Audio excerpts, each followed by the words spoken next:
ভাই, প্রথম প্রশ্ন, বর্তমান সময়ে আলেমদের মধ্যে কাদা ছড়াছড়ি বেশি চলছে, আমাদের করণীয় কি? কোন হুজুর আবার কাদা মারলো? শীতকালে কাদা পাবে কোথায় এখন ভাইয়া? তো ভাইয়েরা, ওলামায়ে কেরামের মধ্যে মত পার্থক্য থাকবে, এটা স্বাভাবিক। মতের ভিন্নতা থাকবে, এটা কি স্বাভাবিক না অস্বাভাবিক? শুধু ওলামায়ে কেরাম কেন, আমাদের নিজেদের মধ্যে মতের ভিন্নতা আছে না নাই? আছে। স্বামী স্ত্রী দুইজন সংসার করতে গেলে হাজারো বার একজন আরেকজনকে ভালোবাসি ভালোবাসি জিকির করতে করতে মুখে ফেনা তোলার পরও দেখা যায় হঠাৎ করে ইউক্রেন রাশিয়ার মতো যুদ্ধ বেঁধে যায়। যায় কি যায় না? তো যারে সারাদিন ভালোবাসি ভালোবাসি যে পরিমাণ জিকির করতেছেন আর জিকির তুলতেছেন, তার সাথেও যদি আপনার বেঁধে যায়, তাহলে বোঝা গেল যত জন তত মত। মানুষের দৃষ্টিভঙ্গি, মানুষের বুঝার বেশ কম থাকে, এটা থাকবে, কিয়ামত পর্যন্ত থাকবে। সব আলেমরা সব বিষয় একমত হয়ে যাবেন, এটা কিয়ামত পর্যন্ত কখনো সম্ভব না। তাহলে মতের ভিন্নতা, ইখতিলাফ, মতের বৈচিত্র্য, এটা কখনো দোষের হতে, দোষের কোনটা ভাই? দোষের হলো এই যে কাদা ছড়াছড়ি বলতে যেটা বুঝিয়েছেন আপনি, সেটা অর্থাৎ মতভিন্নতাটা যদি মতবিরোধে চলে যায়, শত্রুতায় চলে যায়, যেখানে ইসলামের শত্রুদের সাথে লড়াই করা দরকার, সেই লড়াই যদি নিজেদের মধ্যে করে, যেই শক্তি আল্লাহ এবং তার রাসূলের দুশমন মুসলমানদের দুশমনদের বিরুদ্ধে ক্ষয় করা দরকার, সেই শক্তি যদি নিজেদের বিরুদ্ধে ক্ষয় করে, সেটা হলো নিন্দনীয়, সেটা হলো নিকৃষ্ট কাজ, সেটা হলো খারাপ কাজ। আল্লাহ তাআলা আমাদেরকে সেই খারাপ কাজ থেকে বেঁচে থাকার তৌফিক দান করুন। ভাইরা আমার, এই দেশ সেই দেশ, যে দেশ ওয়াজ মাহফিলের আওয়াজে মুখরিত হয়। এই মাটি সেই মাটি, যে মাটিতে কনকনে শীতের মধ্যে প্যান্ডেলের বাইরেও অগণিত মানুষ ঘন্টাকে ঘন্টা দাঁড়িয়ে নিজের পকেটের টাকা খরচ করে এসে মাহফিল শোনেন। লক্ষ্মীপুর থেকে এই মাহফিলে এসেছেন, দেখা করেছেন আমার সাথে। চাঁদপুর থেকে এসেছেন, আমার সাথে দেখা করেছেন। আরো হয়তো অনেকে অজানা আমার ভাইয়েরা দূর দূরান্ত থেকে এসেছেন। আপনাদেরকে কি এই ঢুলিপড়া ঐক্য পরিষদের ভাইয়েরা সবাইকে পথ ভাড়া দিছে? বিরিয়ানির প্যাকেট ট্যাকেট আছে আজকে? সেটাও নাই। নিজের খরচে, নিজের গরজে ওয়াজ মাহফিলগুলোতে যে স্বতঃস্ফূর্ত অংশগ্রহণ হয়, বাংলাদেশে কোন সমাবেশে এইরকম স্বতঃস্ফূর্ততার কোন দৃষ্টান্ত কেউ দেখাতে পারবে না। সেই দেশে, সেই মাটিতে আমরা মুসলমানরা সামান্য কিছু বিদেশিদের দালাল, তাদের এজেন্ডা এই দেশের মাটিতে এদেশের মানুষের খেয়ে যারা বাস্তবায়ন করে, তাদের কাছে আমরা অনেকটা গোলামির জিঞ্জিরে আবদ্ধ হওয়ার মতো আবদ্ধ হয়ে আছি আজ 50টা বছর। 50 বছর বললে ভুল হবে, সে ব্রিটিশ আমল থেকে শুরু হয়েছে। দ্বীন এবং ইসলামকে কোণঠাসা করে একঘরে রাখার এক অপচেষ্টা, নীল নকশা এদেশে প্রতিনিয়ত বাস্তবায়ন করা হয়। এদেশের শিক্ষাক্রমে, পাঠ্যপুস্তকে এদেশের আপামর সাধারণ ধর্মপ্রাণ মানুষের চিন্তাধারার প্রকাশ আপনি সচরাচর দেখতে খুব কম পাবেন না।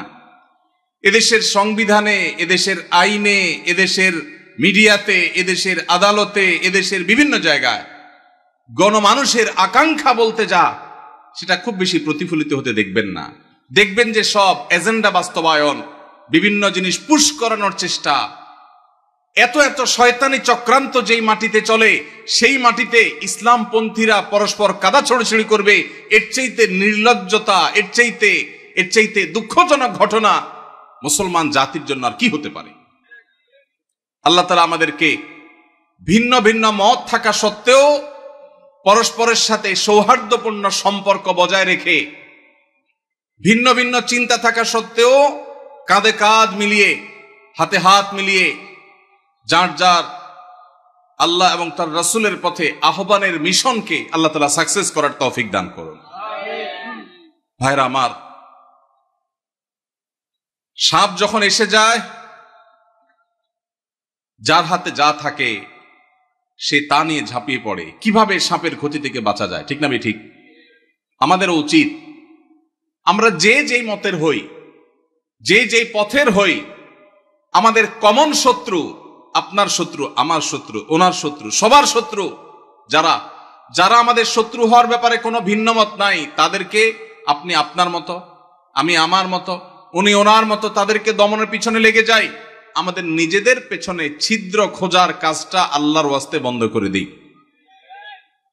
আমরা যারা সাধারণ মানুষ আছি, আমরা পাড়া মহল্লা থেকে ভিন্ন মতের, ভিন্ন দলের, ভিন্ন চিন্তার মুসলমান ভাইয়ের সাথে কাঁধে কাঁধ মিলিয়ে চলা শিখবো তো ইনশাআল্লাহ। মনে রাখবেন, মতের ভিন্নতা আছে, থাকবে। মতের ভিন্নতা থাকে যদি 10টা বিষয় নিয়ে, মতৈক্য আছে 100 বিষয় নিয়ে। ঠিক না ঠিক? শুধু নামাজের কথাই যদি বলেন, নামাজের কয়টা মাসআলা নিয়ে আমাদের সমাজে মত ভিন্নতা আছে? এর বিপরীতে মতৈক্যের বিষয় পাবেন আপনি অগণিত। মৌলিক আকীদা ঈমানের বিষয় যদি বলেন, আমাদের আল্লাহ এক, মুসলমানদের মধ্যে মত পার্থক্য আছে।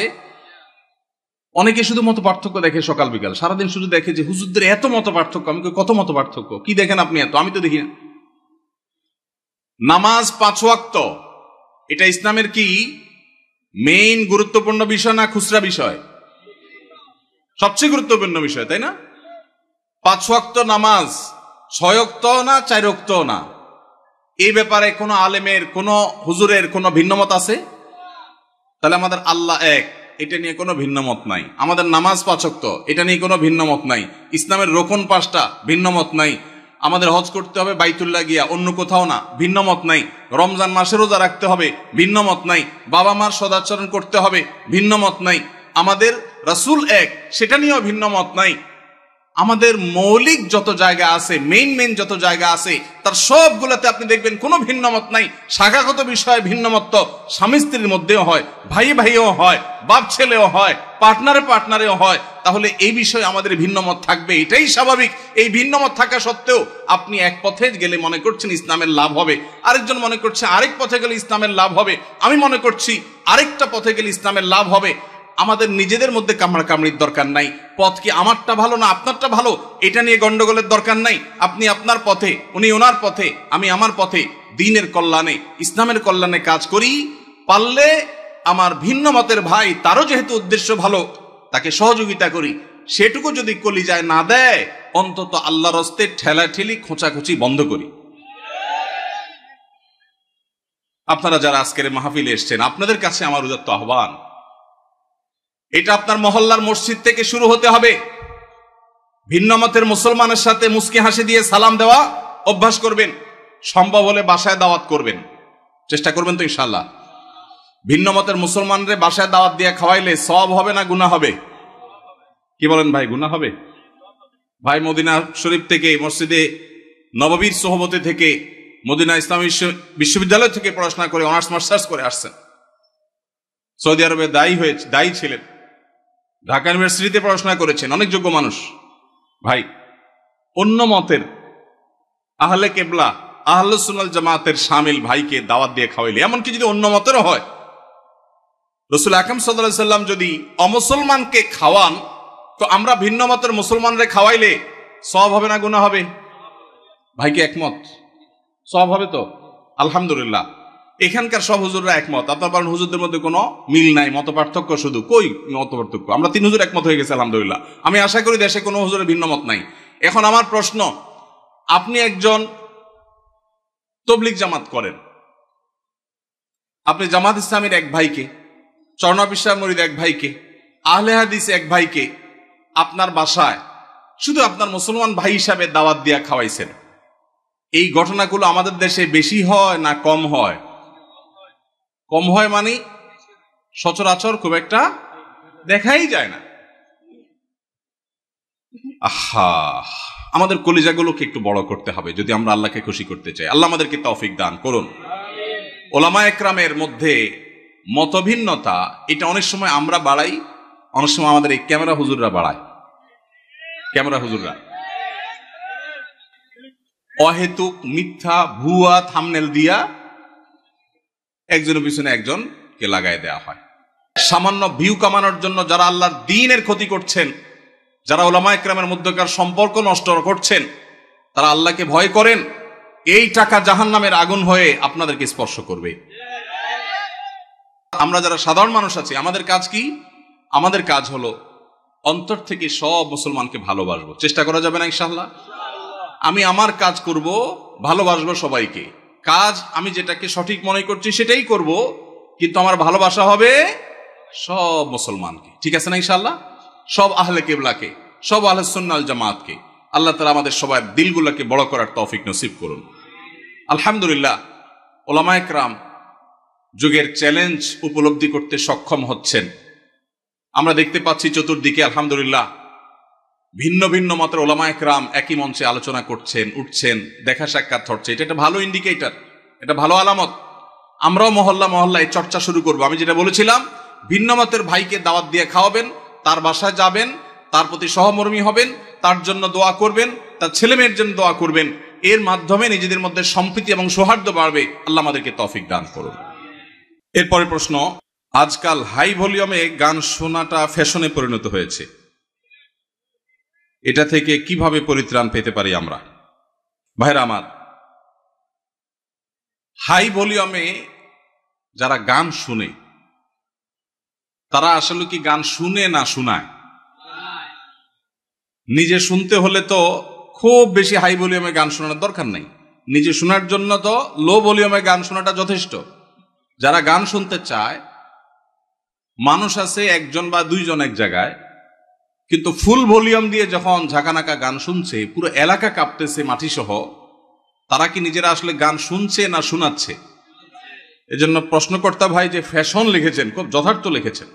এটা যতটা না গান শোনা, ততটা তার চেয়ে বেশি ফ্যাশন। এটা হলো একটা অনাচার, একটা জুলুম, এটা হলো একটা অসভ্যতামূলক আচরণ। এটা কোনো সভ্য ভদ্র সমাজের কোনো মানুষের, ভদ্র মানুষের, ভালো মানুষের কোনো আচরণ হতে পারে না। আমি সব সময় এটার বিরুদ্ধে কথা বলার চেষ্টা করি। আমাদেরকে একটা বিপ্লব করতে হবে, সেটা হলো শব্দ সন্ত্রাসের বিরুদ্ধে বিপ্লব। অনেকেই দেখা যায় বিয়ে, গায়ে হলুদ, গায়ে মরিচ, আকিকা, নানান অনুষ্ঠানের নামে হাই ভলিউমে ডেস্ক ভাড়া করে গান শুনছে। এখন আমার প্রশ্ন হলো, আপনার মনে অনেক খুশি, আপনি লাফাচ্ছেন গানের তালে তালে, ভালো কথা, হতে পারে, এটা আপনার ব্যাপার, ভালো কথা বলতে এটা আপনার ব্যাপার। কিন্তু আরেকজন হয়তো অনেক মনে কষ্টে আছে, তার অনেক চিন্তা দুশ্চিন্তা, কোনো কারণে পেরেশানি, হয়তো অসুস্থ বাবাকে নিয়ে বসে আছে, কিন্তু পুরো এলাকাকে আপনি প্রকম্পিত করছেন বাজ বিচার করা ছাড়া। তাহলে যে বেদনায় আছে, তার বেদনাটা আপনার গানের আওয়াজে আরো বাড়াই দিবে। এটা কোনো ন্যূনতম কমন সেন্স আলা মানুষের কাজ হতে পারে? কিন্তু দুঃখ লাগে যখন দেখি আমাদের অনেক স্কুল কলেজ পড়ুয়া, বিশ্ববিদ্যালয় পড়ুয়া, শিক্ষিত যুবকেরা এই কাজটা করে। এটা তো একজন শিক্ষিত মানুষ দ্বারা কখনো হতে পারে না, যে আমি উচ্চ ভলিউমে, হাই ভলিউমে গানের আওয়াজে আশপাশে মানুষকে অতিষ্ঠ করব, মানুষ কষ্ট পাবে, মোবাইলে কথাটা পর্যন্ত বলতে পারবে না। এটা কোনো সভ্য সমাজে গ্রহণযোগ্য হতে পারে না। ভাইরা আমার, যাদের বিয়েতে হাই ভলিউমে গানের আওয়াজ বাজায়, তাদের অনেককে বলতে শোনা যায় যে আসলে আমি নিজেও এগুলো পছন্দ করি না। তাহলে কেন হয়? ভাতিজা ভাগিনারা, ছোট ভাইরা একটু একটু তারা চায়, শখ করছে ওরা। ভাতিজা ভাগিনারা কি করছে? শখ করছে। বিয়ে করবেন জীবনে একবার না দুইবার? একবার। কাদের কাদের দুইবার করার নিয়ত আছে? হাত তোলেন। মাশাআল্লাহ, ঘুমেছিল এরা মনে হয়। ঠিক আছে ভাই, বিয়ে যেহেতু একবারই করবেন বেশিরভাগ মানুষ, সে একটা বিয়ে হোক আদর্শ বিয়ে, সে একটা বিয়ে হোক স্মরণীয় বিয়ে, ওই বিয়েতে মানুষের বদদোয়া আসুক, কেউ চান?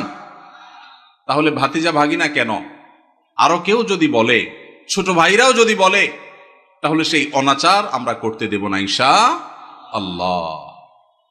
ভাইরা আমার, এমনকি ওয়াজ মাহফিলের যে মাইক, এই মাইকগুলো কন্ট্রোলে যেন থাকে, এগুলো যেন নিয়ন্ত্রণে থাকে। আমরা সবসময় বলি, আমি বরাবরের মতো আহ্বান করি, আমি কেন, অন্যান্য আলেমরাও সবসময় বলেন যে ওয়াজ মাহফিলের মাইক যেন মানুষের বিরক্তির কারণ না হয়। শহরে এটা খুব বেশি নিয়ন্ত্রণ জরুরি।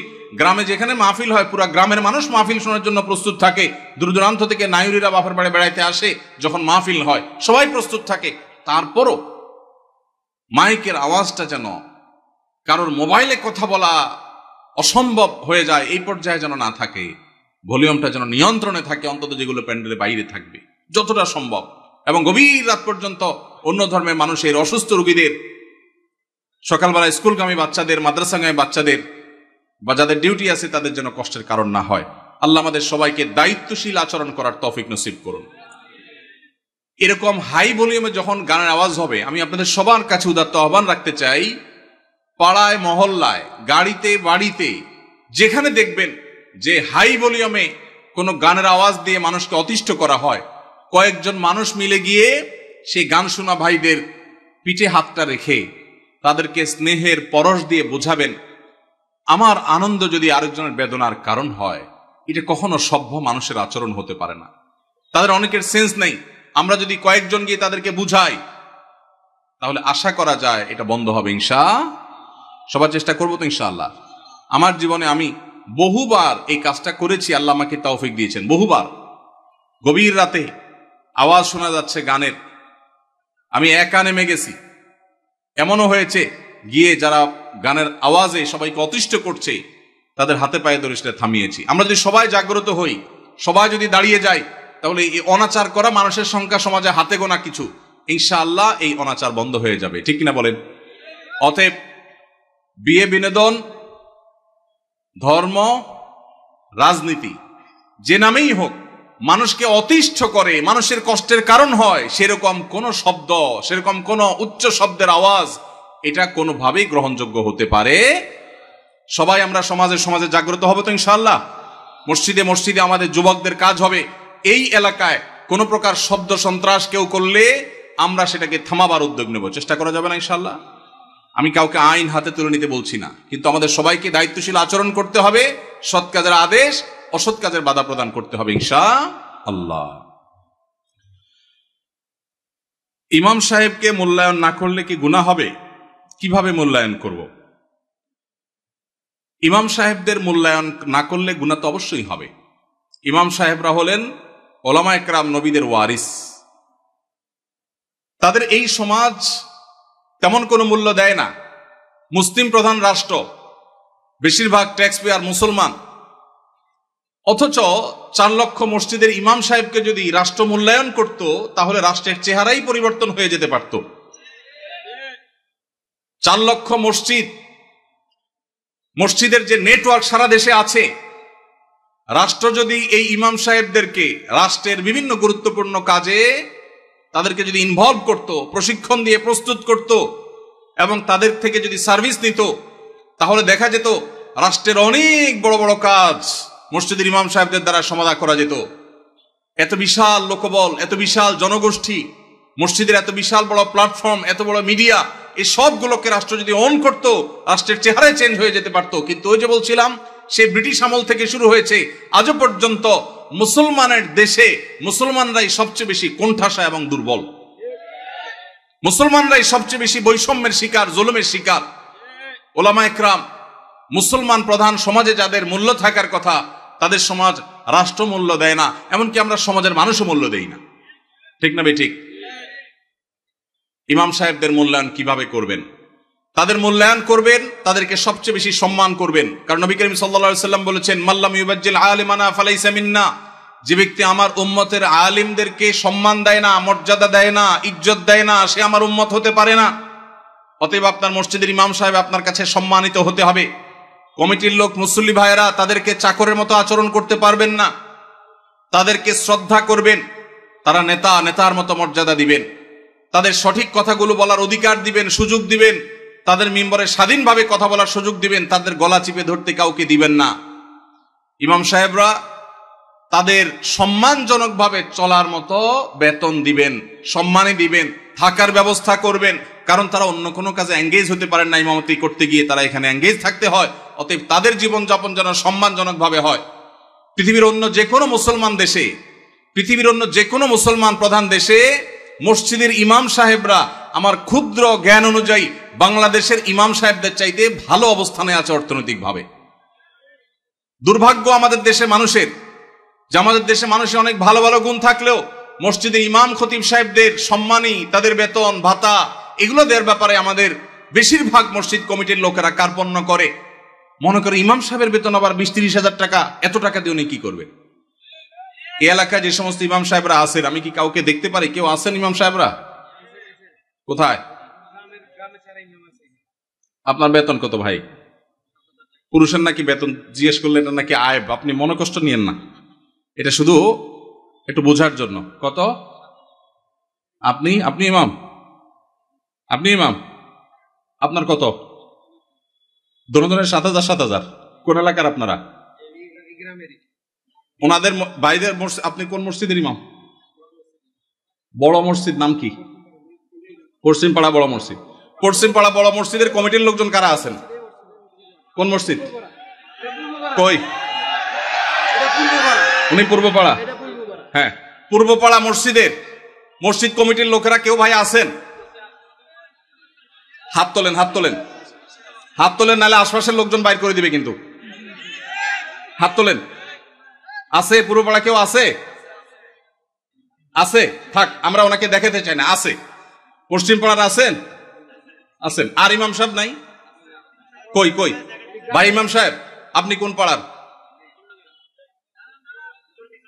একটু দাঁড়ান, কষ্ট করে একটু দাঁড়ান। কোন গ্রামের ইমাম আপনি? হ্যাঁ, মনোহরপুর। আপনার বেতন কত ভাই? 5,500। এই মনোহরপুরের মসজিদ কমিটির কেউ আছেন? মুসল্লি কেউ আছেন কিনা অন্তত? যারা আছেন হাত তোলেন তো। মুসল্লি কারা? কেউ হাত তুলবে না। কমিটির একজন পাওয়া গেছে মুসল্লি? আচ্ছা থাক। আর ইমাম সাহেব কে আছেন বলেন? আপনি ইমাম ভাই, আপনার বেতন কত? হ্যাঁ, মসজিদ থেকে বেতন কত বলতেছি?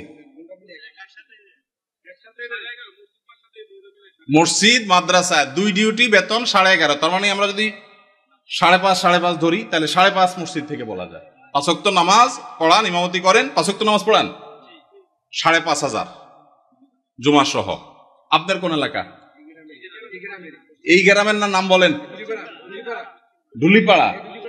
কই মাহফিলের আয়োজক কারা? সামনে আসেন না, সামনে আসেন। কই পোস্টার কই? নাম বলার আগে সামনে আসেন। নামই নাই, চালাকেরা। আচ্ছা, আর ইমাম সাহেব আছেন আর 1-2 জন?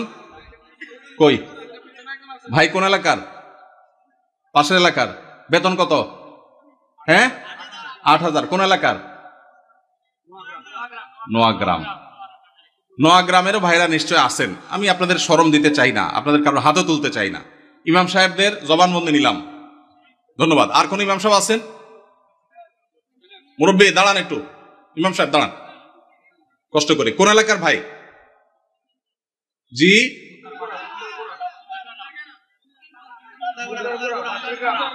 এতজন বললে কেমনে বুঝবো? খুন্দারপাড়া, খুন্দারগড়া। ওকে, আপনার পাশের গ্রাম। আপনার বেতন কত ভাই? 6,000। বসেন ভাই রে।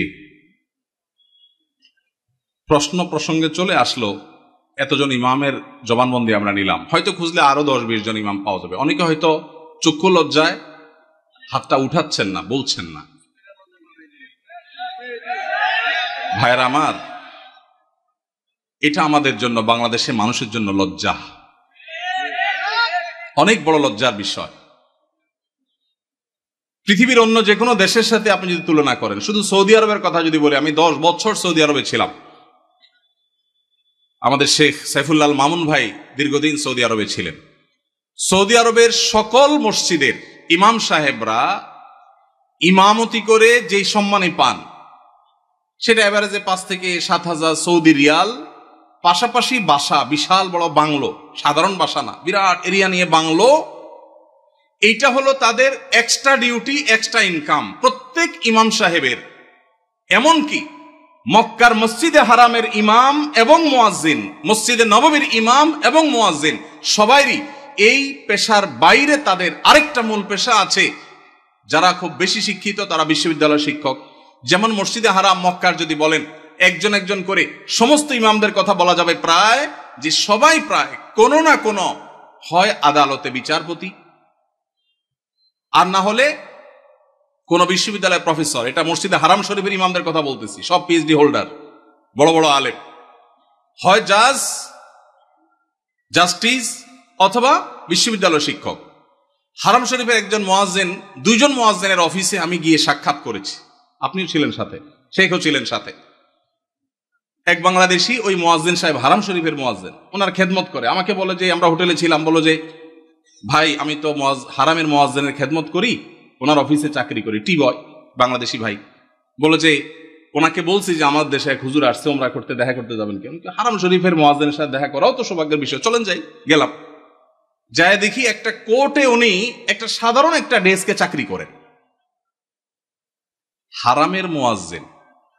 আমরা যদি বাইতুল মুকাররমের মুয়াজ্জিন হইতাম তো আমাদের ঠেলায় তো মানুষই টিকতো না, আবার চাকরি করা। হারামের মুয়াজ্জিন, যে বেতন, যে প্রটোকল, যে সম্মান, আবার চাকরি করা লাগে, কিন্তু করতেন। পাড়া মহল্লার যে সমস্ত মসজিদের ইমামরা, মুয়াজ্জিনরা, তারা সবাই হয় পুলিশে চাকরি করে, আর না হলে কোনো স্কুলে তারা শিক্ষকতা করেন। বেশিরভাগ এই দুই ক্যাটাগরিতেই থাকেন। আমি সৌদিতে যে বাসায় ছিলাম, আমার বাসার পাশের মসজিদ, যে মসজিদে ৫ ওয়াক্ত নামাজ আমি জামাতে পড়ার সুযোগ পেতাম, সেই মসজিদের ইমাম সাহেব, তিনি বিরাট বড় শিল্পপতি, অনেক ব্যবসা প্রতিষ্ঠান তার, অনেকগুলো বড় বড় চেইন সব super market, Dahiya super market নাম, বিরাট নাম করা দাম্মাম। ভাইরে, ইমাম সাহেবদের অন্য বড় বড় চাকরি এবং ব্যবসা থাকার পরও মসজিদ থেকে তাদেরকে বাংলো এবং বিরাট বড় সম্মানে দেয়া হয় সৌদি আরবে। আপনি বলবেন সৌদি আরব মানুষের বেতন অনেক বেশি, বেতন অনেক বেশি এই জন্য বাড়ি অনেক বড়টা দেয়, বেতন অনেক বেশি এই জন্য টাকা, বাংলাদেশি টাকায় ১.৫ লাখ ২ লাখ দেয়, এটা হলো সেকেন্ড ইনকাম, তার ফার্স্ট ইনকাম আরেকটা আছে। তাই বলে আপনি ৫-৬ হাজার টাকা দিবেন? ঢাকা শহরের কাজের বুয়াদের বেতনও ৫-৬ হাজার টাকা নাই অনেক বাসায়। ঢাকা শহরের কাজের বুয়ারাও মাসে ১০,০০০, ১৫,০০০ টাকা কামাই করে। ঢাকা শহরে কোন দারোয়ানের বেতন ৫,০০০, ৬,০০০ টাকা নাই, কোন পিয়নের বেতন ১০,০০০ টাকার নিচে নাই। সেখানে কুমিল্লা শহরের কাছে, এটা সদর থানা এবং শহরের কাছে, এই জায়গায় ৫-৭ হাজার টাকা আজকালকার বাজারে চাউলের টাকা জোগাড় করা হতো কঠিন হয়ে যায়। এই ইমাম সাহেব আবার যখন কোন একটা কাজ করতে যাবেন ইমামতির পাশাপাশি, বলবে হুজুর আমাদের দুনিয়াদার হয়ে গেছে, হুজুরদের দুনিয়ার লোভে ধরছে। এক বেটা, তার মসজিদের মুসল্লিরা ইমাম সাহেবকে এরকম খোঁচাইতো, বেতন দেওয়ার নাম নাই, ইমাম সাহেব আর কিছু করলে ডিস্টার্ব করতো। তো ওই মসজিদে একজন ভালো মানুষ ছিল, উনি বললেন হুজুর আপনাকে আমি ওই যে মুসিরা যে জুতা পলিশ টলিশ করে ওরকম একটা বাক্স কিনে দেব, সাথে রং টং যা লাগে, ডাস্টার, ব্রাশ, এগুলো সব দিয়ে দিব। আপনি ইমামতি করে মসজিদে নামাজ পড়ানো শেষ হলে মসজিদের বাহিরে এসে ওইটা নিয়ে বসে যাবেন এবং মুসল্লিদেরকে বলবেন ভাই আপনাদের জুতাগুলা দেন, যার যার পলিশ করা লাগে আমি করবো, আপনারা আমার টাকা দিয়ে। ইমাম সাহেব চুপ বড় বড় হয়ে গেছে, কি বলে দেবে? বলে ভাই আপনি কাজটা যদি করেন, মুসল্লিরা বাইর হয়ে যেটা সিসি করবে, আরে হুজুর এটা কি করছেন, তো ওইটাকে বলেন যে ভাই এই জুতা যদি আমার কাছে দিতে আপনার লজ্জা বোধ হয়, আপনার কাছে যদি অপমান বোধ হয়, তাহলে জুতা আমার কাছে নিয়ে আপনার নিজের গালে নিজে মারা উচিত। আমি বলছি না যে আক্ষরিক অর্থে ইমাম সাহেবকে ওইটা মারতে তিনি বলেছেন, অনেক আগে ঘটনা কোথাও শুনেছি, সত্য হতে পারে, রূপক হতে পারে, কিন্তু এই গল্প আমাদের শিক্ষা দেয়। আমাদের মসজিদের ইমাম সাহেবদের, মুয়াজ্জিন সাহেবদের সম্মানে আমরা দিতে চাই না, মাহফিল করে বক্তার জন্য মোটা অঙ্কের হাদিয়া রেডি রাখি। আপনারা বলবেন হুজুর আপনিও তো মোটা অঙ্কে নিয়েই যাবেন, ওয়াজ তো করতেছেন। ভাই আমাকে মোটা দেখ, চিকন দেখ, না দেখ, এটা নিয়ে আমার মাথা ব্যথা নেই আলহামদুলিল্লাহ, এবং আল্লাহর মেহেরবানিতে এটা আমার কোনো প্রত্যাশাও নাই আল্লাহর ফজলে। কিন্তু মাহফিল আয়োজকদেরকে বলতে চাই, যারা মাহফিল আয়োজন করেন, লক্ষ লক্ষ টাকা যদি মাহফিল পিছনে খরচ করতে পারেন, ইমাম সাহেবদের বেতন কেন 15,000 20,000 টাকা হতে পারে না? এই দেশে বিভিন্ন শ্রেণী পেশার মানুষদের বেতনের সর্বনিম্ন স্কেল বা একটা স্কেল ঠিক করে দেওয়া হয়। আমি দাবি করতে চাই আমাদের রাষ্ট্রের উচিত, রাষ্ট্র নিজে ইমাম সাহেবদেরকে মূল্যায়ন করতে না পারলেও মিনিমাম যেন তাদের একটা সমাজে সম্মানজনকভাবে চলতে পারে, সেজন্য তাদের একটা সম্মানজনক বেতনের স্কেল ঘোষণা করা হোক। আর সমাজের যারা বিবেকবান মানুষ, আল্লাহর হস্তে তারা ইমাম সাহেবদের সম্মান দেওয়া, মর্যাদা দেওয়া শিখবো তো ইনশাআল্লাহ। আপনারা এলাকার মানুষ যারা আছেন, প্রশ্ন প্রসঙ্গে হয়তো আপনাদের ইমাম সাহেবদের বেতনগুলো আমরা জানতে পারলাম, আপনারা মনে কষ্ট নেবেন না, আপনাদেরকে ছোট করা আমার উদ্দেশ্য না। আমার উদ্দেশ্য হলো আমাদের বিবেকগুলোকে জাগ্রত করা। কোন মসজিদ কমিটির লোকজন যদি এখানে থাকেন, তাহলে আমি আপনাদেরকে বলবো, এমনকি মুসল্লি ভাইরা যারা আছেন তাদেরকে বলবো, মসজিদে গিয়ে এটা নিয়ে দাবি তুলবেন, ইমাম সাহেবের সম্মানজনক বেতন নিশ্চিত করতে হবে ইনশাআল্লাহ। কোন মুসলমান সমাজে এটা হতে পারে না। সৌদি আরবের কথা আমি বলেছি, সৌদি আরবেরটা আমি কাছে থেকে দেখেছি, এই জন্য আমার মনে হয় না পৃথিবীর অন্য কোনো মুসলমান সমাজে মানুষের গড়ে একজন রিকশাওয়ালাও 10,000-এর বেশি ইনকাম করে, সেই সমাজে ইমাম সাহেবের বেতন 4,000 5,000, এটা কোনোদিন গ্রহণযোগ্য হতে পারে না। আপনাদের এই ঢুলিপাড়ায়, কুমিল্লা, আপনারা যদি সারাদিনে আর কোনো কাজ না, একটা কাজই শুধু করবে, এরকম একজন অশিক্ষিত, শিক্ষা বঞ্চিত মানুষকেও নিয়োগ দেন, তারপরও তো 4-5 হাজার টাকায় পাবেন না। কিভাবে একজন ইমামকে আপনারা 5,000 টাকা বেতন দেন? কোন মসজিদের দায়িত্বশীল ভাইরা আছেন যে আপনারা তওবা করবেন যে ইমাম সাহেবের বেতন 10-এর উপরে উঠাবেন? কেউ আছেন? থাকলে, পার্টিকুলার কেউ থাকলে বলেন, কেউ আছেন? সভাপতি সাহেব, সেক্রেটারি সাহেব যদি থাকেন যে আলোচনা করবেন, অন্তত এ ওয়াদা করবেন। আপনি কোন মসজিদের নাম বলেন? নোয়াগ্রাম। এখন বর্তমান বেতন কত ইমাম সাহেবের? করছেন যেহেতু জিজ্ঞেস করি। 7,000। এখন নিয়ত করছেন কত দিবেন? 25 সাল থেকে। 25 সাল মানে এখন তো 25 শুরু হয়ে গেছে। 10-এর প্রস্তাবনা আছে। মাশাআল্লাহ মাশাআল্লাহ। ভাইয়ের মসজিদ কোন এলাকা? নোয়াগ্রাম চৌধুরী বাড়ি। আপনি কি কমিটির? ভাই কমিটি সেক্রেটারি। ওনার মসজিদের ইমাম সাহেবকে ওনারা এই মাস থেকে 10,000 টাকা দেওয়ার নিয়ত করেছেন, বলে আলহামদুলিল্লাহ। আমরা বলবো 10,000 নয়, যেহেতু এখন একবার বাড়াইছেন ভালো কথা, 6 মাস পরে বা 1 বছরের মাথায় 15,000 টাকা করবেন ইনশাআল্লাহ। যখন ওরা সেটারও নিয়ত করবেন। নোয়াগ্রামের ভাইয়েরা আপনারা দেখে শুনে রাখেন, কিন্তু রাগ করেন নাই তো আবার? জাযাকাল্লাহ খাইর। আর কোন কমিটির ভাইরা আছেন যে নিয়ত করবেন, নিয়ত চেঞ্জ করবেন? বলেন দেখি, বলেন। আজকে ভিন্ন কালেকশন হোক, বউ কালেকশন হইতে করলাম। ভাই কোন মসজিদের বলেন? জি মাশাআল্লাহ, 10,000 রানিং দিচ্ছেন। একটা ভালো উদাহরণ পাওয়া গেল, মাশাআল্লাহ মাশাআল্লাহ, ভালো উদাহরণ আছে। কোন এলাকার? আলমপুর। কিন্তু 10,000 টাকা তো যথেষ্ট না ভাই। কবে নাগাদ আনুমানিক একটা আইডিয়া দেন না, আইডিয়া দেন না। আলাপ করেই তো দিবেন, আপনি তো একা দিবেন না। অন্তত প্রস্তাবনা দিয়ে, যে মাহফিল থেকে হুজুররা প্রস্তাবনা দিছে, অন্তত 15,000-এর ভিতরে রাখেন, 12 থেকে 15 ভিতরে ইনশাআল্লাহ। কবে নাগাদ? আলোচনা সাপেক্ষে। ঠিক আছে। আপনি মসজিদ কমিটির কি? সেক্রেটারি সাহেব। মাশাআল্লাহ, আল্লাহ সেক্রেটারি সাহেবকে তৌফিক দান করুন, বলুন আমিন। একটা ভালো দৃষ্টান্ত। ভাইরা 10,000 দিচ্ছেন, মাশাআল্লাহ, কিন্তু 10,000 যথেষ্ট না ভাই। 10,000 যথেষ্ট হতে পারে না। আল্লাহ তাআলা আমাদেরকে উলামায়ে কেরামের, মসজিদের ইমাম সাহেবদের মূল্যায়ন করার তৌফিক নসিব করুন। আমি ভাই একাধিক মাহফিল এমন ঘটেছে যে মসজিদে গিয়ে ইমাম সাহেবদের বেতন কম, এটা ব্যক্তিগত আলোচনা জানতে পেরেছি। আমি আমার মতে করে কমিটির ভাইদেরকে দাওয়াত দিয়েছি এবং বোঝানোর চেষ্টা করেছি। আমরা মাহফিলের জন্য যদি লাখ লাখ খরচ করতে পারি, কেন ইমাম সাহেবদের দিতে পারবো না? আল্লাহ আমাদেরকে তৌফিক দান করুন। রাসূলের জামানার সাথে আমাদের মসজিদের কার্যক্রমের কোনো পার্থক্য আছে কিনা, ইমামদের কি কি ভূমিকা পালন করা দরকার? রাসূল করিম সাল্লাল্লাহু আলাইহি ওয়াসাল্লামের যুগে তার হাতে গড়া মসজিদগুলো, সাহাবাদের হাতে গড়া মসজিদগুলোর একটা বড় বৈশিষ্ট্য ছিল, সেগুলো শুধু নামাজের ঘর ছিল না, সেটা ছিল কমপ্লিট প্যাকেজের নাম। একটা মুসলিম সমাজের যা যা দরকার তার সব কিছুর আয়োজন মসজিদ থেকে করা হতো। সেখানে দারিদ্র্য বিমোচনের কাজ হতো, কারো পারিবারিক কলহ হলে নবী সাল্লাল্লাহু আলাইহি ওয়াসাল্লামের কাছে আসলে তিনি সেটা মীমাংসা করতেন, এই ঘটনা বহু আছে। কোন মানুষ ক্ষুধার্ত, তিনি এসে নবীজির কাছে সাহায্য চেয়েছেন, তার জন্য নবী সাল্লাল্লাহু আলাইহি ওয়াসাল্লাম সাহায্য তুলেছেন, সেটাও আছে। আমাদের মসজিদগুলো থেকে নবী করিম সাল্লাল্লাহু আলাইহি সাল্লামের মতো সেই মসজিদের মতো আজ বহুমুখী কাজ হয় না। আমরা বেশিরভাগ মসজিদগুলোকে শুধু নামাজের ঘর বানিয়ে সীমাবদ্ধ রেখেছি। আমাদের মসজিদগুলোতে যুবকদের জন্য তেমন কোনো আয়োজন নেই, আমাদের মসজিদগুলোতে শিশুদের জন্য তেমন কোনো আয়োজন নেই। আমি আশ্চর্য হয়েছি ইউরোপের বিভিন্ন মসজিদে দেখে, যে অমুসলিম প্রধান দেশ, আমাদের বাংলাদেশি ভাইরা সেসব মসজিদ বানিয়েছেন, কিন্তু সেখানে দেখা গেছে শিশুদের জন্য আলাদা আয়োজন।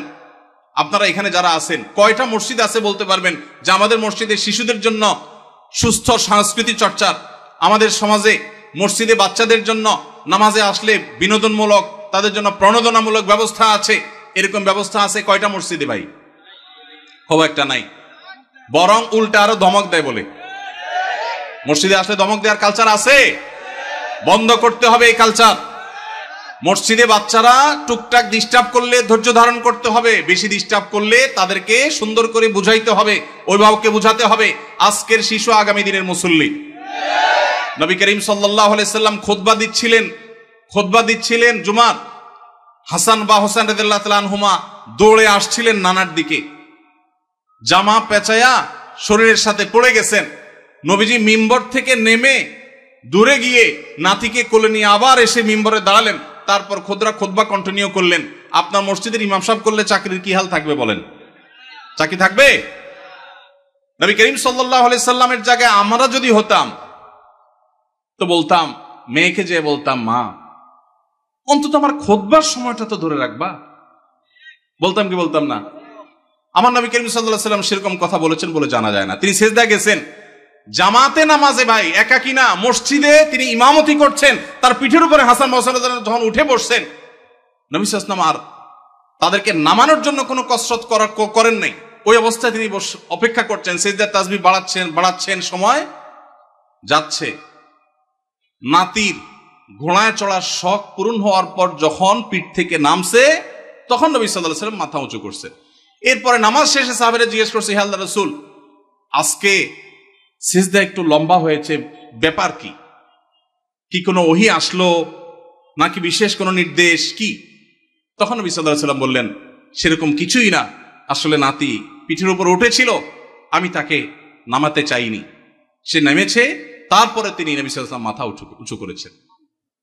আমাদের ইমাম সাহেবদের যদি নাতি তো দূরের কথা, নাতিরে তো মানুষ একটু একটা আদর করে, ছেলেও যদি আসতো বা নাতির জায়গায় আরো কিছু যদি আসে, পিঠের উপরে তার পরিবারে কোনো বাচ্চা আসতো, ইমাম সাহেবের চাকরি চলে যেত। ঠিক না ভাই? ঠিক ভাইরা আমার,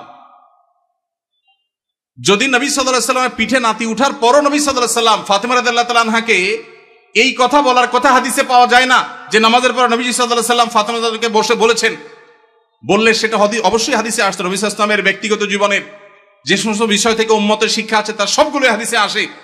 এরকম কোন হাদিস পাওয়া যায় না যে তিনি ফাতেমা রাদিয়াল্লাহু তাআলার কাছে যে বলেছেন, মা আমি মসজিদে ইমামতির দায়িত্ব পালন করছি, এই টাইমে তুমি নাতিকে ছেড়ে দিলা, তাকে এই টাইমটা ধরে রাখতে পারতা।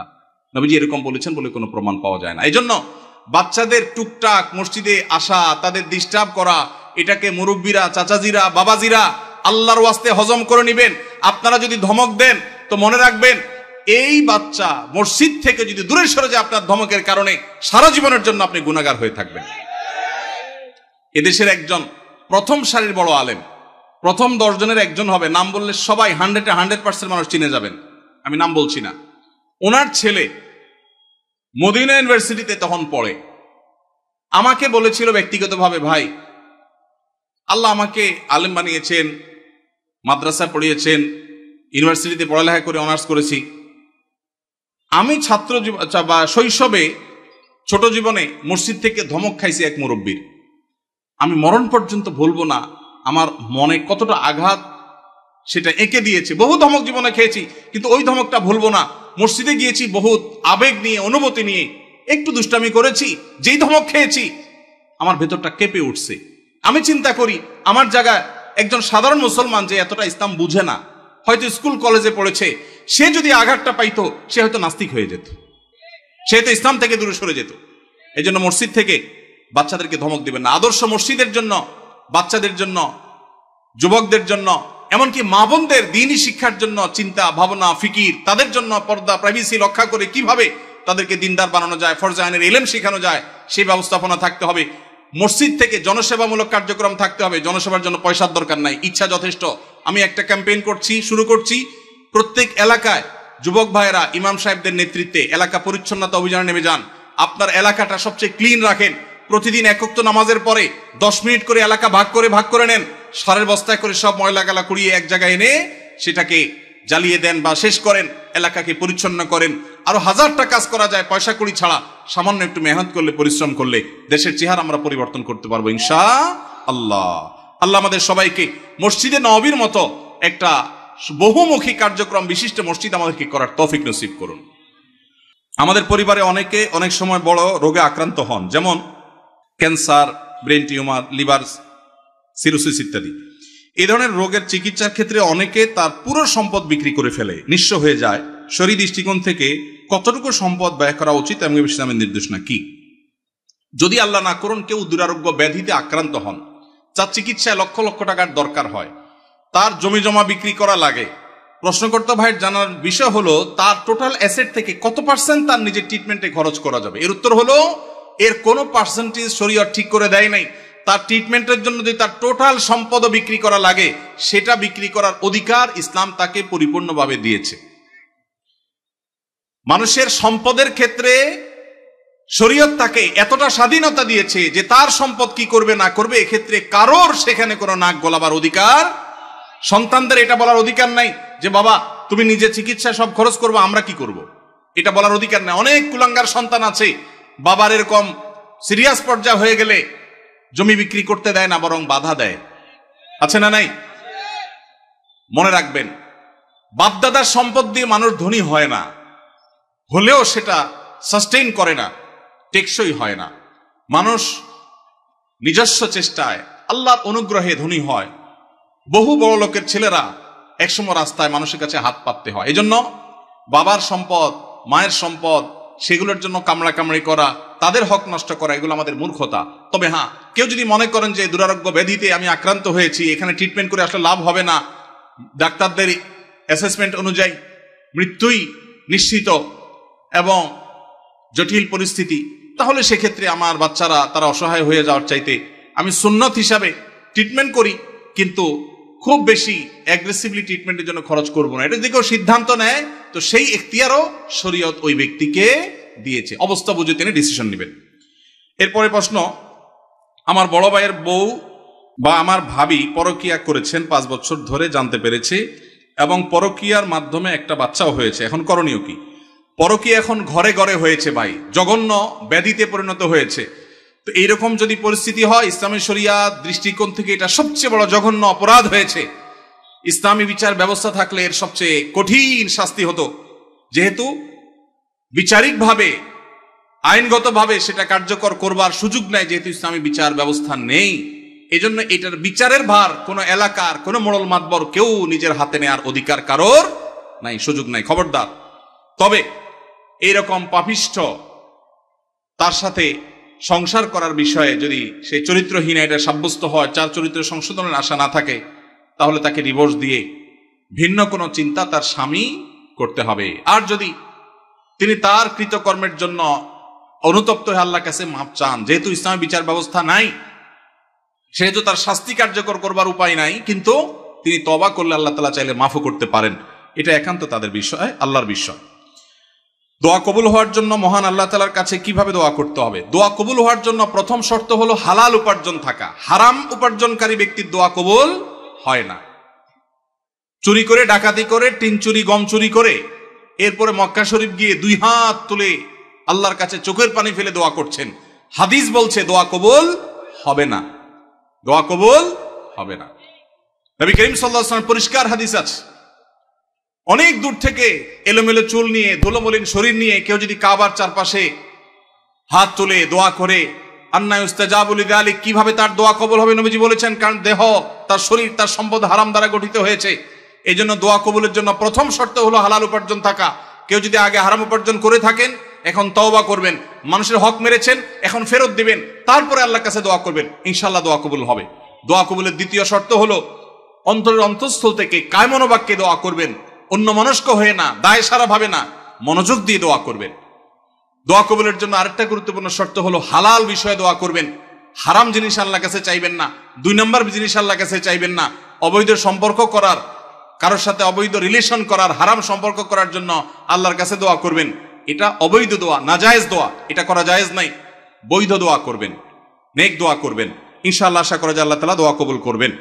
দোয়ার ক্ষেত্রে আল্লাহর প্রশংসা, নবীজির প্রতি দুরূদ প্রেরণ, এরপরে আপনি যে কোনো চাওয়া পেশ করবেন, বৈধ চাওয়া। এবং দোয়া করার পর কবুল হচ্ছে না কেনার জন্য হুলস্থুল করবেন না। এই শর্তগুলো মেনে চললে কোরআন এবং হাদিসের আলোকে আশা করা যায় দোয়া কবুল হবে ইনশাআল্লাহ। দোয়া কবুলের বেশ অনেকগুলো স্থান আছে, ইনশাআল্লাহ অন্য কোনো মাহফিলে এটার উপরে আলোচনা করতে হবে। এটা নিয়ে আমার একটা সংকলন আছে, দোয়া কবুলের 33টা জায়গা আছে, স্থান আছে, সময় আছে। সেগুলো কি কি একটা আলাদা আলোচনা ইনশাআল্লাহ আমরা বলবো। এটা নিয়ে বহু আগে আমার একটা বক্তব্য আছে অনলাইনে, কারো প্রয়োজন হলে শুনে নিতে পারেন। হালালভাবে, সুদঘোষহীনভাবে রিজিকের ব্যবস্থা কিভাবে করতে পারবো? হালালভাবে, সুদঘোষহীনভাবে, একেবারে কোনো জায়জামেলা ছাড়া আপনার মাসে মাসে অ্যাকাউন্টে টাকা চলে আসবে, এইরকম অটোমেটিক ইনকাম করার কোনো দোয়া, কোনো আমল আমার জানা নাই। আমি কি বুঝতে পারছি? অনেক যুবক ভাইরা আছেন বলে সব হারাম আর হারাম, যাবো কই? হুজুর একটু দোয়াটা শিখাই দেন, আল্লাহ করে দেখ। অনেকে আছেন ঋণগ্রস্ত, দোয়া চান, চিরকুট লিখে দেন, হুজুর ঋণ মুক্তির আমল শিখাই দেন। পার্সোনালি যদি জিজ্ঞেস করা যায় জমি জমা আছে কিনা, বলে হ্যাঁ আছে আলহামদুলিল্লাহ। তো সেটা বিক্রি করে ঋণ দেন না কেন? বলে জমি বেশি কেউ ঋণ দেয়? মানে আপনি দোয়া শিখাই দেন, আমার জমি আমার থাকুক, ব্যাংকের টাকা থাকুক, আল্লাহ উপর থেকে একটা বস্তা পাঠায় দেখ। এটা কোনো দোয়ার পদ্ধতি হতে। যে সমস্ত ভাইরা হালাল উপার্জনের কোনো পথ খুঁজে পাচ্ছেন না, তাদেরকে প্রথমেই বলবো একটা কাজ করেন, অভাব দূর হয়ে যাবে। সেটা হলো ভাব ছেড়ে দেন। কি ছাড়তে বলছি? ভাব। ভাব ছেড়ে দিলে অভাব দূর হয়ে যাবে। ভাব ছেড়ে দিলে অভাব দূর হয়ে যাবে। বুঝেন নাই কথাটা? আপনার সাথে যায় না এই কাজ, এটার নাম ভাব। এটার নাম কি? এটা আমার সাথে যায় না, আমি কিভাবে একটা শিক্ষিত ছেলে এই কাজ করি, এটার নাম ভাব। এটার নাম কি? এই ভাবের অভাবই বেশি। ভাবের অভাবই বহু লোক আছে, হায়রে কান্নাকাটি, ওরা টাকা নাই, পয়সা নাই, অভাব অভাব। বাচ্চা কাচ্চা নিয়ে চাইনিজে খাইতে গেছে, মন খারাপ। কারণ নিয়ত করছিল এবার ব্যবসার লাভের টাকা দিয়া পোলাপান নিয়ে একটু থাইল্যান্ড যাবে, হইল না, কক্সবাজার আসছে, মন খারাপ। এটা কিসের অভাবী? ভাবের অভাবী। কিসের অভাবী? ভাব ছেড়ে দিলে অভাব এমনি দূর হয়ে যাবে। আমি বিভিন্ন জায়গায় বলি, সেদিন ডুয়েটের প্রোগ্রামেও বলেছি, আমি ছাত্র জীবনে 600 টাকা বেতনে ইমামতির চাকরি করেছি। আমি তখন স্ট্যান্ড করা ছাত্র। আমি তখন চট্টগ্রামে হাটহাজারী মাদ্রাসা, বাংলাদেশ সবচেয়ে বড় মাদ্রাসার ভর্তি হওয়া ছাত্র। সেই বড় মাদ্রাসার পড়াশোনা বাদ দিয়া মফস্বলের মাদ্রাসায়, জেলা পর্যায়ের ছোট মাদ্রাসায়, তার তুলনায় সেখানে গিয়ে ভর্তি হয়েছি। ঢাকা ইউনিভার্সিটি রেখে গ্রামের মফস্বলে কলেজে ভর্তি হওয়ার মতো আমি সেই কাজ করেছি। আমি সেই ছেলে। 600 টাকা বেতন ইমামতি করে বাবা যখন ব্যবসা করতে করতে দেয়ালে পিঠ থেকে গেছে, তখন চিন্তা করলাম আমার ভালো মাদ্রাসা পড়ালেখার চাইতে এই মুহূর্তে বাবার পাশে দাঁড়ানো দরকার। সেখানে গেছি। কই, আলহামদুলিল্লাহ ওই অবস্থায় ইমামতি করে কয়েক কিলোমিটার সাইকেল চালিয়ে মক্তব পড়িয়ে তারপর পড়ালেখা করে 10 stand, 3rd stand, 2nd stand, 3টি স্ট্যান্ড আমার ছাত্র জীবনে আল্লাহ করার তৌফিক দিয়েছেন। এবং এই সব বরকত আল্লাহ তাআলা ওই সময় দিয়েছেন যখন আমি স্ট্রাগল করি, যশোর যুব প্রশিক্ষণ কেন্দ্রে ইমামতি করি। 4টি বছর, একদিন 2 দিন না। এখন যুবকরা বলে যে অভাব কিভাবে দূর করব? আমের সিজনে 10 কেজি আম নিয়ে বসে যান। 10 কেজি আমের দাম কত? আত্মীয় স্বজন বন্ধু বান্ধব চাইলে অনেকের কাছ থেকে পেয়ে যাবেন। 5 টাকা 10 টাকা করে লাভ করেন, 11 কেজির টাকা হয়ে যাবে। এরপর 11 কেজি নিয়ে বসেন, আস্তে আস্তে সামনে বাড়েন। যুবকরা এখন চাকর হইতে চায়, উদ্যোক্তা হতে চায় না। আসুন্নাহ ফাউন্ডেশন আপনাদেরকে উদ্যোক্তা বানাতে চায় ইনশাআল্লাহ।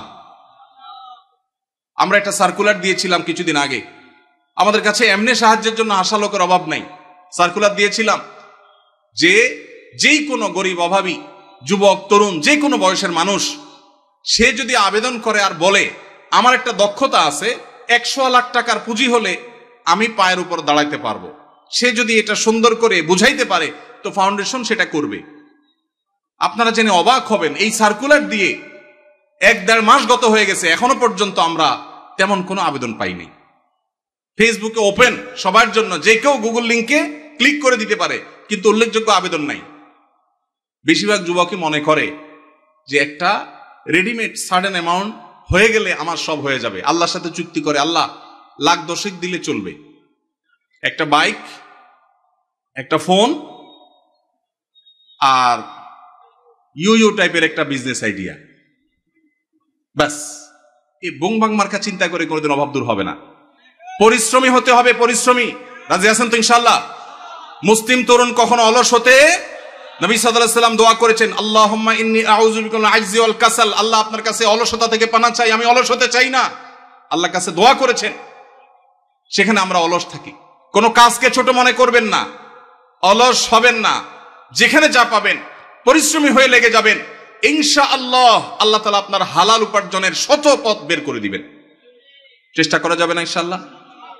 দুইটা জিনিস বলেছি, কোনো কাজকে ছোট মনে করা যাবে। আমি যত বড় মানুষ হই, ছোট কাজ করতে অসুবিধা কি? আমি একটা ব্যবসা করার প্ল্যান অনেকদিন থেকে করছি। আলহামদুলিল্লাহ, আমি 10 বছর সৌদি আরবে প্রবাসে ছিলাম। আল্লাহ তাআলা অনেক বরকত সেখান থেকে দিয়েছেন। সেটা দিয়ে আল্লাহ তাআলা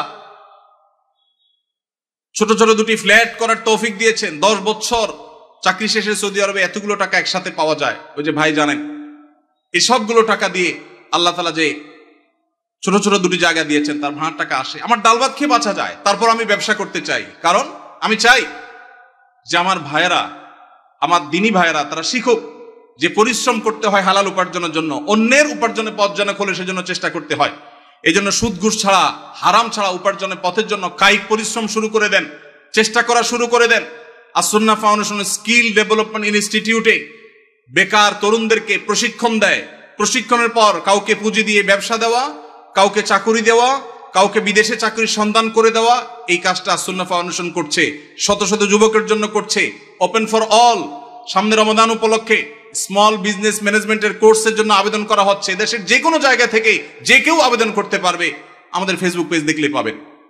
আল্লাহ তাআলা আমাদের ভাইদের হালাল উপার্জনের পথ উন্মুক্ত করে দিন, বলুন আমিন। বোনের হক আদায় করা গুরুত্বপূর্ণ কাজ, কিন্তু যদি এমন হয় যে 2 ভাইয়ের মধ্যে একজন বোনের হক দিতে আগ্রহী, অপরজন দিতে রাজি নন, এক্ষেত্রে যিনি দিতে চান তিনি যে দিতে পারছেন না, তার জন্য গুনাহ হবে কিনা?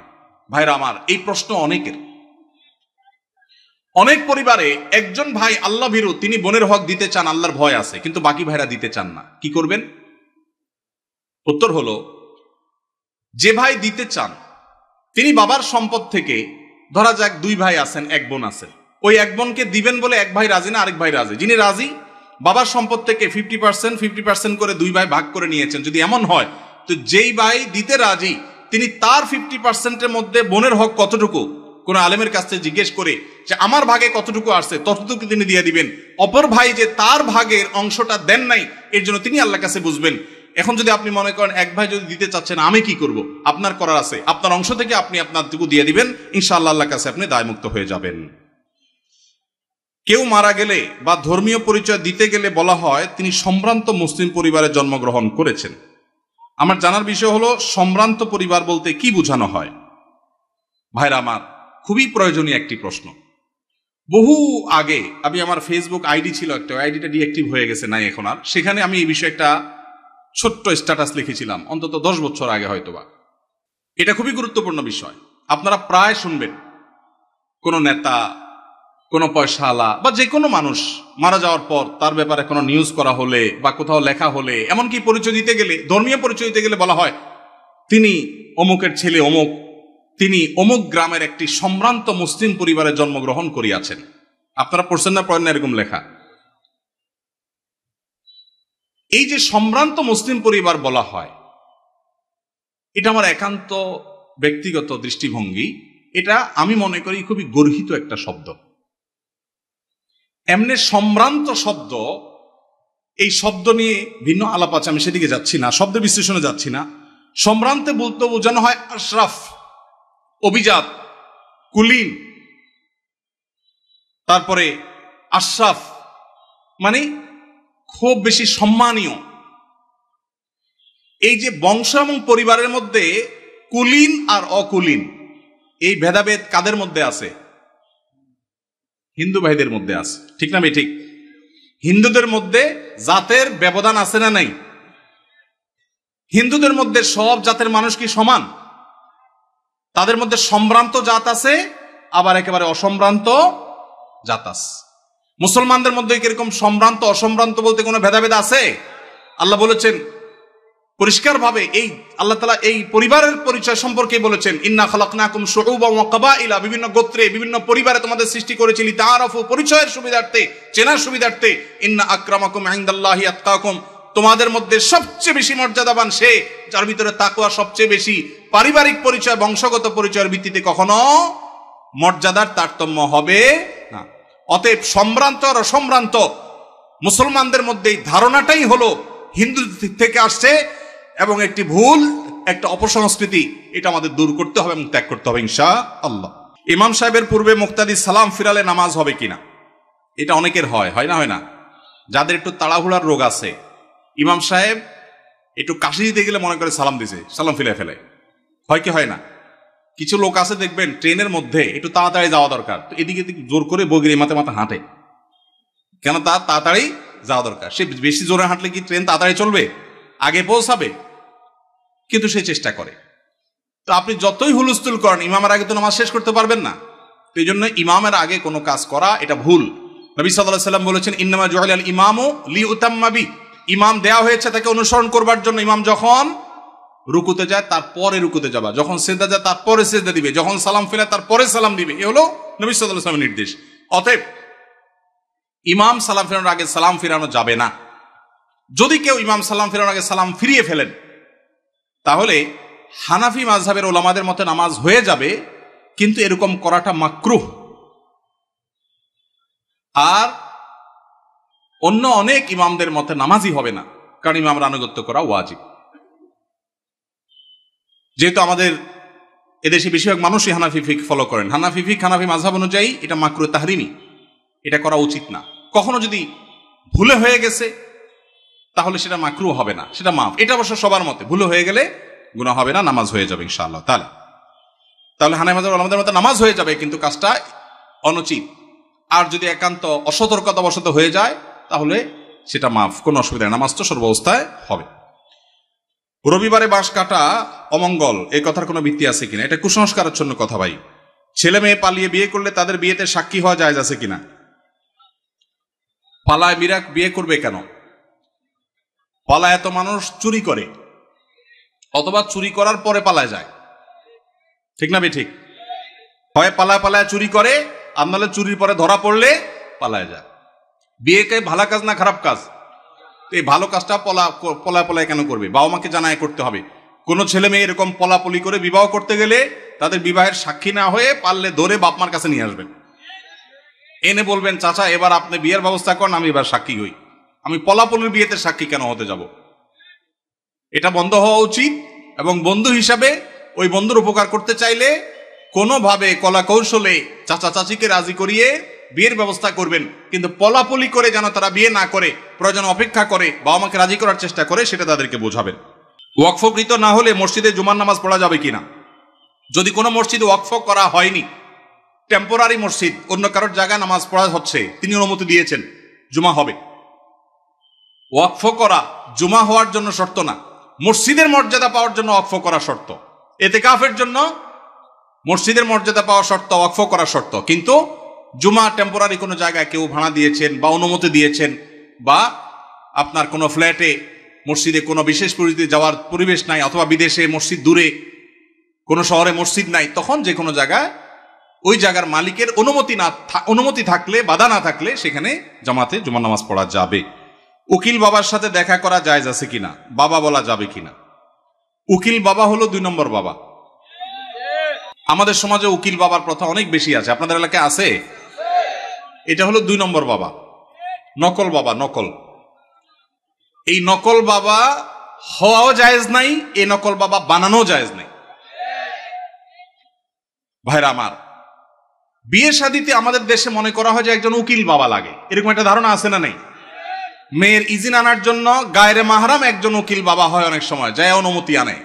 এইভাবে উকিল বাবা বানানো পরিষ্কারভাবে হারাম, পরিষ্কারভাবে। মুরব্বীরা ভালো করে শুনে রাখেন, যারা যারা উকিল বাবা আছেন এই বাবাগিরি ছেড়ে দেন। বাংলাদেশে বাবার কোনো শেষ নাই।